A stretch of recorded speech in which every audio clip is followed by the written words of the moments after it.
जो कुछ हुआ पार्लियामेंट में, इस पे तो डेफिनेटली एक स्टैंड लेना पड़ेगा। गेट्स की वीडियोस मांगी हैं, प्रेसिडेंट हाउस के गेट की, 5 नंबर की, मेन एंट्रेंस की, मेन गेट की, फेंस की, कैबिनेट के गेट की, इसकी अंदर की जितनी वीडियो फुटेज है वो मुझे चाहिए, ताकि जिसके ऊपर हमने जिम्मेदारी डालनी है हम वो जिम्मेदारी डालें हैं। हमने इस पे ऊपर खामोश नहीं रहना। स्पीकर कौमी असम्बली ने कल रात पार्लियामेंट से होने वाली गिरफ्तारियों पर आईजी इस्लामाबाद को फौरी तलब कर लिया। डीआईजी और एसएसपी ऑपरेशंस भी तलब। स्पीकर कौमी असम्बली अयाज सादिक का कहना है कि पार्लियामेंट में जो हुआ उस पर स्टैंड लेना पड़ेगा। पार्लियामेंट के तमाम दरवाजों की फुटेज मंगवा ली है, जिम्मेदारी का तयन करेंगे। FIR कटवाना पड़ी तो खुद कटवाऊंगा।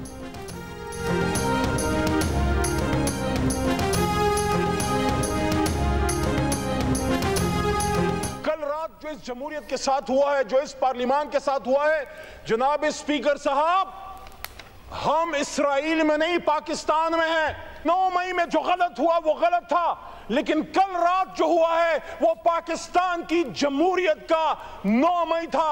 10 सितंबर 2024 पाकिस्तान की जमहूरी तारीख में एक काले बाप के तौर पर याद रखी जाएगी। पार्लियामेंट हाउस से PTI रहनुमाओं की गिरफ्तारी पर तहरीक इंसाफ के रहनुमा अली मोहम्मद खान का आर्टिकल 6 के तहत कार्रवाई का मुतालबा। ऐवान में एहतजाज करते हुए कहा कि 9 मई को जो हुआ वो गलत हुआ, मगर कल रात जो हुआ वो जमहूरियत का 9 मई था। वो नकाबपोश कौन थे जो कल पार्लियामेंट से हमारे अरकान को उठा कर ले गए? कल रात जिसने पार्लियामेंट पर धावा बोला, जहां जहां से हुक्म आया है अगर आर्टिकल 6 लगाना है तो उन पर लगाएं। हमारे अरकान ने पनाह ली, पार्लियामेंट पे छुपते रहे। मस्जिद में भी अरकान को पनाह ना मिल सकी। मौलाना नसीम और जमशेद दस्ती को मस्जिद से उठाया गया। कौमी असम्बली इजलास में अली मोहम्मद खान का खिताब जारी था कि सरकारी TV ने असम्बली इजलास की बराह रास्त नशरियात रोक दी।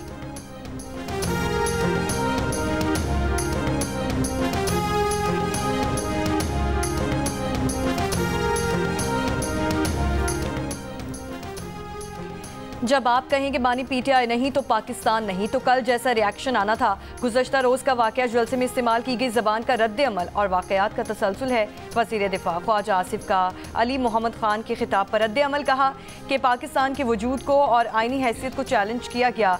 ये सियासी DNA का नुक्स है। 9 मई को फौजी टारगेट्स को ढूंढ कर निशाना बनाया गया। आप कर्नल शेर खान के मुजस्मे तोड़कर इसकी तौहीन करें, फिर 6 सितंबर को जाकर फातह ख्वानी करें तो इससे बड़ी मुनाफकत नहीं हो सकती। ख्वाजा आसिफ ने कहा कि मेरा रहनुमा अपने पूरे ख़ानदान के साथ गिरफ्तार हुआ। मुझ पर आर्टिकल 6 लगाया तो अली मोहम्मद खान ने काबीना में इस फैसले की हिमायत की। जनाब स्पीकर, मैंने इनकी दुम पर पैर रखा है तो ये चीख रहे हैं। ख्वाजा आसिफ की तकरीर के दौरान शानदाना गुलजार और अली मोहम्मद खान का शोर शराबा। अली मोहम्मद खान ने ख्वाजा आसिफ से कहा कि तमीज़ से बात करो। ख्वाजा आसिफ ने जवाब दिया, मैंने तमीज़ आपसे सीखी है। बोले, इनका लीडर जनरल बाजवा से मिलने के लिए डिग्गी में बंद होकर गया था। आज 2 दिन हो गए हैं, 13 दिन रह गए। हम इंतजार कर रहे हैं कि वो लश्कर लेकर आए।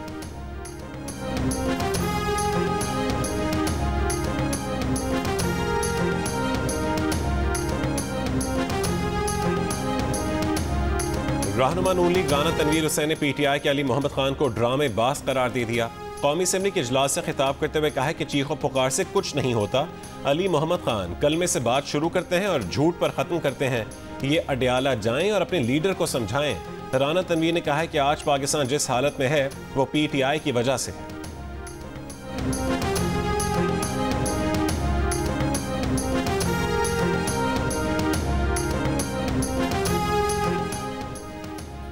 तहरीक इंसाफ के रहनुमा साहबजादा हामिद रजा कौमी असम्बली पहुँच गए। असम्बली में खिताब करते हुए कहा कि यहाँ पार्लियामेंट का स्याह तरीन दिन था। कल रात जो हुआ उस पर रोलिंग दी जाए।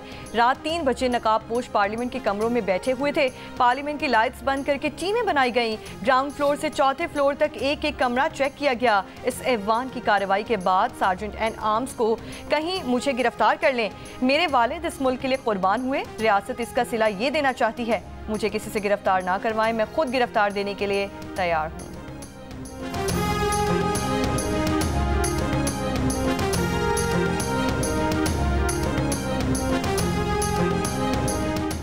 महमूद खान अचकजई का स्पीकर कौमी असम्बली से PTI के गिरफ्तार किए गए अरकान के प्रोडक्शन ऑर्डर्स जारी करने का मुतालबा। कहा कि जमहूरी और गैर जमहूरी क़ुव्वतों की लड़ाई खुलकर सामने आ गई। इस लड़ाई में हम जमहूरी सफ़ों में खड़े होंगे। हमने पाकिस्तान के आइन के दिफा का हलफ लिया था। जितनी भी कुर्बानियां देना पड़ी, देने के लिए तैयार है।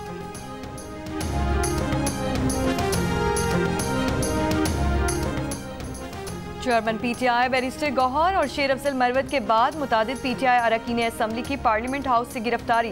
जैन कुरैशी, शेख वकास अकरम, आमिर डोगर, अवैस, अहमद चट्टा, शाहिद खटक, नसीम अली शाह और यूसुफ खान पीर की शाम से पार्लियामेंट हाउस में रुके हुए थे। पुलिस का कहना है कि अरकान को पार्लियामेंट की काबीना गेट से बाहर आते हुए हिरासत में लिया गया। गिरफ्तार रहनुमा थाना सेक्रेटेरिएट मुंतकिल, आज जिले अदालतों में पेश किया जाएगा। District and session court Islamabad के बाहर एफसी और पुलिस तैनात। पीटीआई रहनुमाओं के खिलाफ थाना नून, संजानी और थाना सुंबल में मुकदमा दर्ज हैं।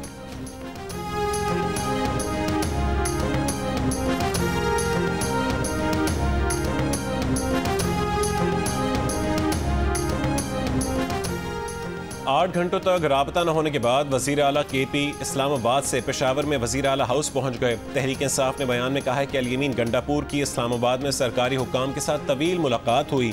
सूबे की अमन अमान की सूरत हाल पर तबादला ख्याल किया गया। मुलाकात जहाँ थी वहाँ जैमर्स लगने से मोबाइल सर्विस मुअत्तल थी। वज़ीर आला और उनके स्टाफ से कोई राबता न होने पर पीटीआई रहनुमाओं ने इल्ज़ाम आयद किया था कि वफाकी हुकूमत ने वज़ीर आला खैबर पख्तूनख्वा अल यमीन गंडापुर को हिरासत में लिया है। कायदे हिज़्ब इख्तिलाफ उमर अयूब ने कहा था कि अल यमीन गंडापुर से राबता ख़त्म हो चुका। वफाकी हुकूमत और इस्टेब्लिशमेंट ने उन्हें चाय के कप पर मदऊ किया था।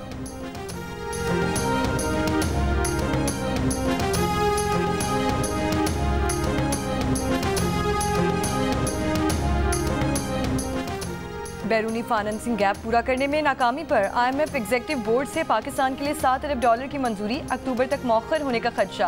हुकूमत को इस हफ्ते दोस्त ममालिक और कमर्शियल इदारों से $2 अरब की बैरूनी फाइनेंसिंग का बंदोबस्त करना होगा। जंग और द न्यूज़ के शाये में रिपोर्ट में पाकिस्तान को अपना दस्तखत शुदा लेटर ऑफ इंटेंट IMF को भेजना होगा, जिसमें $7 अरब की मंजूरी की दरख्वास्त के साथ तमाम शराइत की तामील का वादा भी किया जाएगा। अब तक पाकिस्तान 18 सितंबर 2024 तक IMF के एग्जीक्यूटिव बोर्ड के एजेंडे में मौजूद ही नहीं।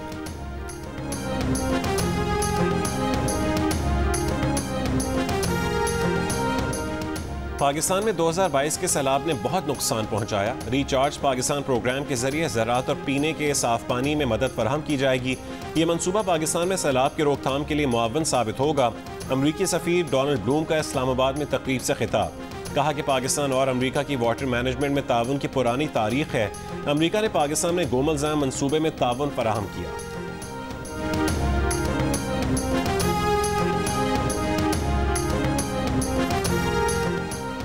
पंजाब काबीना ने वज़ीर आला पंजाब मरीम नवाज की ज़ेर सदारत पंजाब की पहली मौसमियाती तब्दीली की पॉलिसी और एक्शन प्लान की मंजूरी दे दी। सीनियर वज़ीर मरीम औरंगज़ेब की निगरानी में एक्शन प्लान और पॉलिसी तैयार की गई। पॉलिसी के मुताबिक जनूबी पंजाब में मौसमियाती तब्दीलियों के असरात से $51.5 करोड़ के माली नुकसानात का तखमीना है।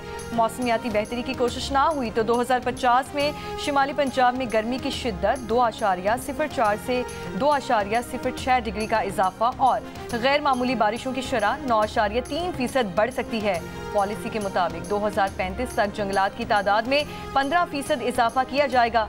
2030 तक पंजाब में बिजली से चलने वाली तादाद 30% की जाएगी। पंजाब में ग्रीन हाउस गैसेस के खराज में 25% कमी की जाएगी। और लाहौर हाई कोर्ट ने chairman NADRA lieutenant general Munir अफसर को ओहदे पर बहाल कर दिया। अदालत ने चेयरमैन नादरा की तकर्री को कालादम करार देने का फैसला मुअत्तल कर दिया। जस्टिस चौधरी मोहम्मद इकबाल पर मुश्तमिल 2 रुकनी बेंच ने समाअत की।